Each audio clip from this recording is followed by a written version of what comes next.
اچھا یہ بتائیے گا، نرمی گفتگو ہر مسلمان کو اپنانی چاہیے ہے، ظاہری بات ہے قیامت میں اللہ کے سامنے ہر ایک نے الگ الگ حاضر ہونا ہے تو یہ صفت اس میں پیدا ہو، لیکن کچھ مناسب ایسے ہوتے ہیں کہ جن میں اس وصف اور صفت کا ظہور ناگزیر ہوتا ہے. مثلا علماء ہیں، اب وہ دین کی دعوت دے رہے ہیں، پیغمبر کے وارثین میں سے ہیں اور اللہ کی کتاب کی طرف بلا رہے ہیں. ہم بالعموم یہ دیکھتے ہیں، آپ یوٹیوب پہ جائیے 90% آپ نکال لیں، جب آپس میں علماء بات کر رہے ہیں تو اتنی تلخی سے بات کر رہے ہیں، ایک طرح سے غصے سے بات کر رہے ہیں. اسی طرح سے جب عام پبلک کو ایسا سوال پوچھ لے جو ان کو لگتا ہے کہ جی ان کے نقطہ نظر کے مطابق ٹھیک نہیں ہے یا اس میں کوئی مثال کے طور پہ گمراہی کا پہلو ہے، تو فوراً سے وہ لہجہ بڑا ترش ہو جاتا ہے، سخت ہو جاتا ہے.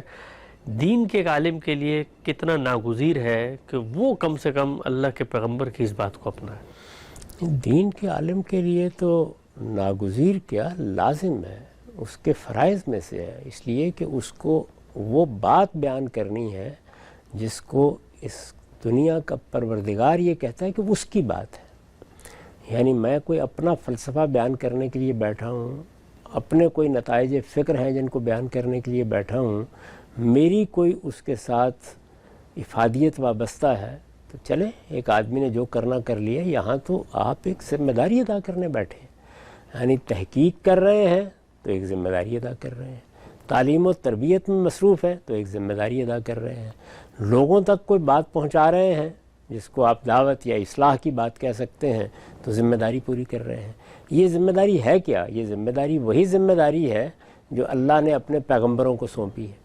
اسی وجہ سے یہ آپ یاد رکھیں کہ میں نے اپنی کتاب میں بھی اور دوسری جگہوں پر بھی بار بار اس جانب توجہ دلائی ہے کہ پیغمبری ختم ہو گئی، نبوت ختم ہو گئی. اس کے بعد وہ کام جو انذار کا کام تھا، خبردار کرنے کا کام، یہ علماء کو منتقل ہو گیا. تو اب ہر عالم اپنی جگہ پر یا اپنی سطح پر یہی خدمت انجام دیتا ہے، الا یہ کہ اس نے اپنے آپ کو ترک دنیا کر کے کسی جنگل میں ڈال دیا ہو. ورنہ تو تعلیم دے گا، تربیت کرے گا، لوگوں کو کچھ بات بتائے گا، دین بیان کرے گا، لوگوں کے سوالوں کے جواب دے گا.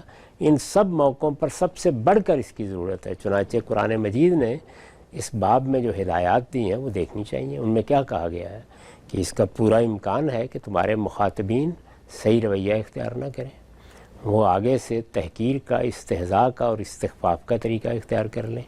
تمہیں ہر حال میں صبر بھی کرنا ہے، اور اگر کوئی برائی بھی تمہارے ساتھ کرتا ہے تو اس کا جواب بھی اچھائی کے ساتھ دینا ہے. پھر یہ کہا ہے کہ یہ وہ چیز ہے کہ جو بڑے نصیب کے لوگوں کو حاصل ہوتی ہے. تو اس لیے پیغمبروں کے بارے میں نہ صرف یہ کہ ایک اسوہ ہمارے سامنے موجود ہے یا ان کی دعوت کے بارے میں اللہ تعالیٰ نے اپنی کتاب میں پورا لائے عمل بیان کیا ہے.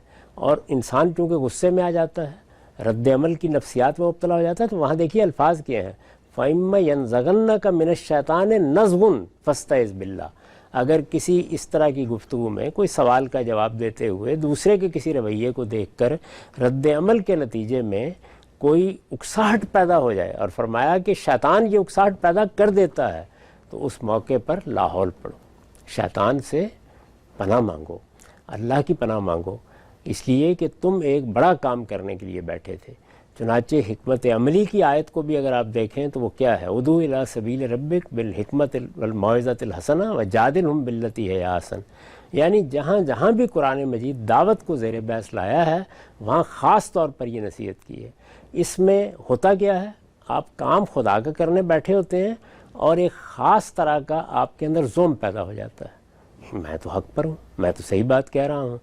ہمارے ہاں علم کی جو روایت قائم ہوئی ہے اس میں چونکہ ایک لمبے عرصے تک علماء کے پاس قضاء کا منصب رہا ہے، یعنی وہ دین کے داعی، دین کے عالم اور دین کے محقق کی حیثیت سے کم اور زیادہ بڑی تعداد میں قضاء کے حوالے سے چیزوں کو دیکھتے رہے ہیں.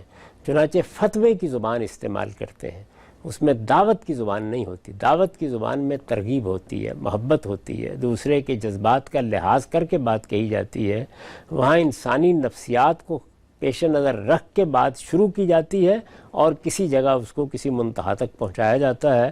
چنانچہ یہ ترتیب ہی وہاں ختم ہو جاتی ہے. یعنی ایک بات آتی ہے، وہ بات آپ نے بیان کر دی، اب مخاطب ہر حال میں اگر وہ آپ کی بات نہیں مان رہا تو وہ آپ کی